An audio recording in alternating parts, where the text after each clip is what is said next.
Antara manusia yang tahu bila dia akan mati ialah banduan akhir.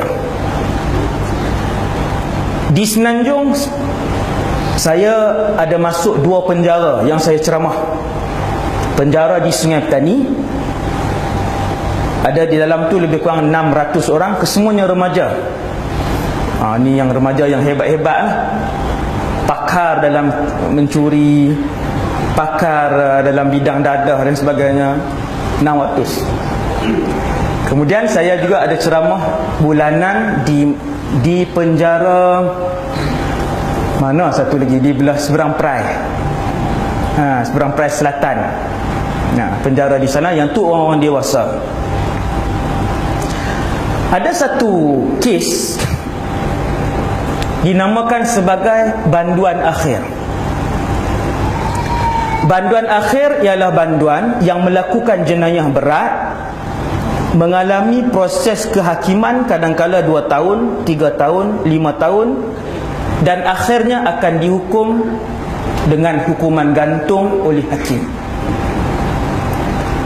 Kalau hukuman gantung itu dibacakan pada hari Isnin, maka gantung hingga mati akan dilakukan kepada semua banduan akhir yang Islam pada hari Jumaat.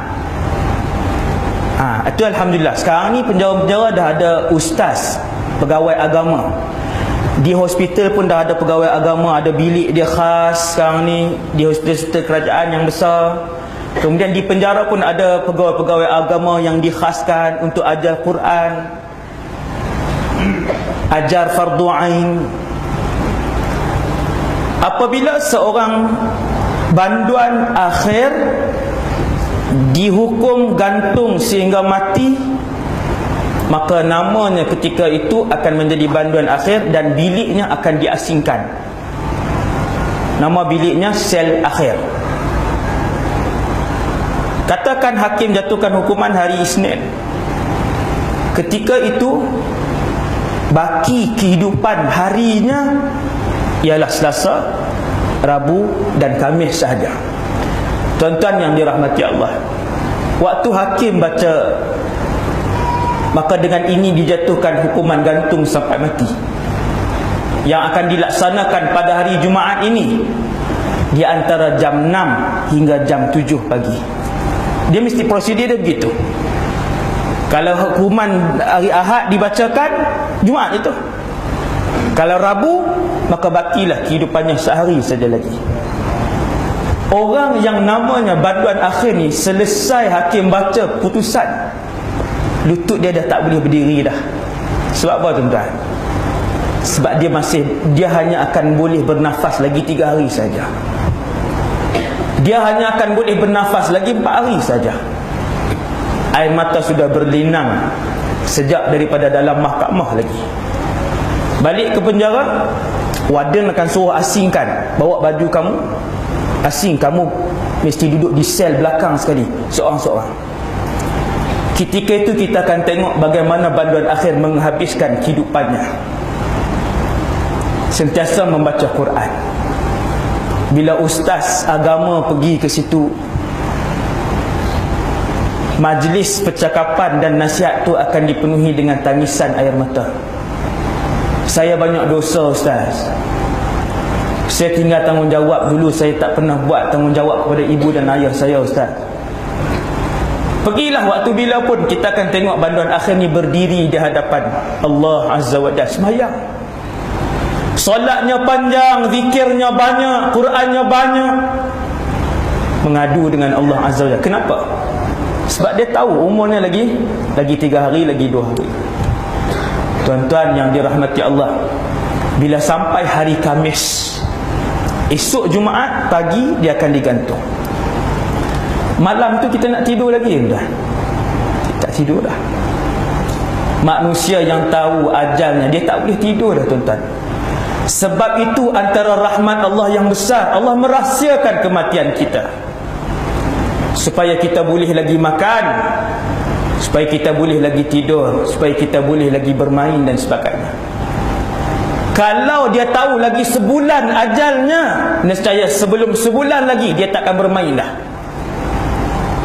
Tapi Allah rahsiakan kematian itu sebagai bukti dan tanda rahmat Allah pada saya dan kita semua. Lelaki yang banduan akhir ini, walaupun dibuka rahsia kematiannya oleh Allah, maka dia jauh lebih beruntung daripada kita, sebab dia tahu untuk dia bertaubat bila dia boleh bertaubat. Alhamdulillah. Majoriti manusia yang dibawa menghadap Allah tidak sempat bertaubat kepada Allah, tak tahu pun bila nak mati. MH17 200 orang lebih yang mati, tak ada seorang pun tahu dia akan mati dalam MH17. Semua dengan riang gembira dalam perjalanan. Ada yang nak ke Australia, ada yang nak ke Bali, Indonesia, ada yang nak ke Malaysia. Tak ada apa, tiba-tiba naik kesemuanya mati. 200 lebih, tak tahu ajal.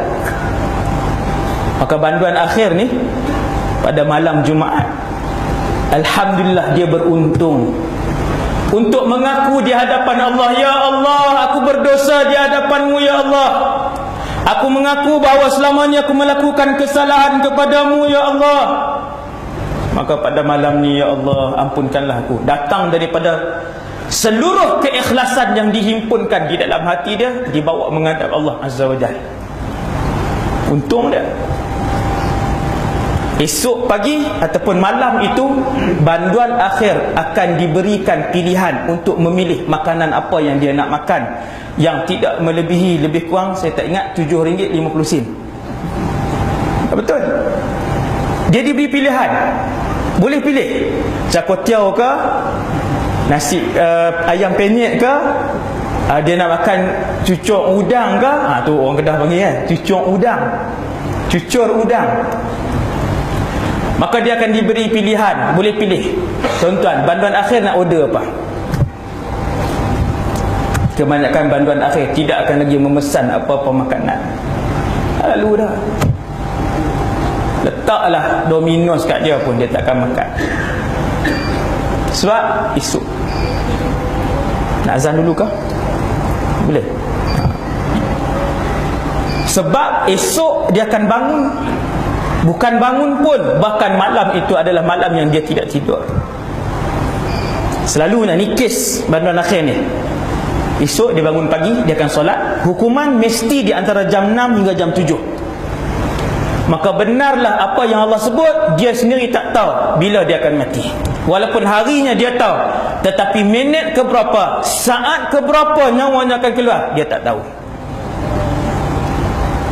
Itu rahsia Allah Azza wa Jalla. Ya, dia disarungkan tali di lehernya dalam jam 6.47 lebih kurang, contoh. Tetapi dia tak tahu saat ke berapa dia akan kehabisan nyawanya. Esok kan paginya, banduan akhir akan diberikan peluang untuk bercakap dengan ahli keluarganya. Tuan-tuan, bagi peluang bercakap dengan ahli keluarga, tak ada ungkapan yang keluar. Peluk menangis, peluk menangis. Tak boleh cakap lah. Nak cakap tak boleh dah. Nak cakap apa? Nak suruh jaga pokok bunga ayah tanam, tolong tengok-tengok pokok bunga ayah tanam. Tak ada dah tuan-tuan. Apa pun tak boleh dipesan dah ketika tu. Yang keluar, yang boleh keluar dua perkataan, maafkan ayah, maafkan ayah. Bila peluk isteri, maafkan abang, maafkan abang. Yang tu je, nak kemaafan saja di saat-saat yang akhir ni. Kemudian dia akan dibawa ke situ, digantung. Allah Subhanahu Wa Taala merahsiakan kematian itu untuk saya dan kita semua sentiasa melakukan persiapan untuk bertemu dengan Allah Subhanahu Wa Taala.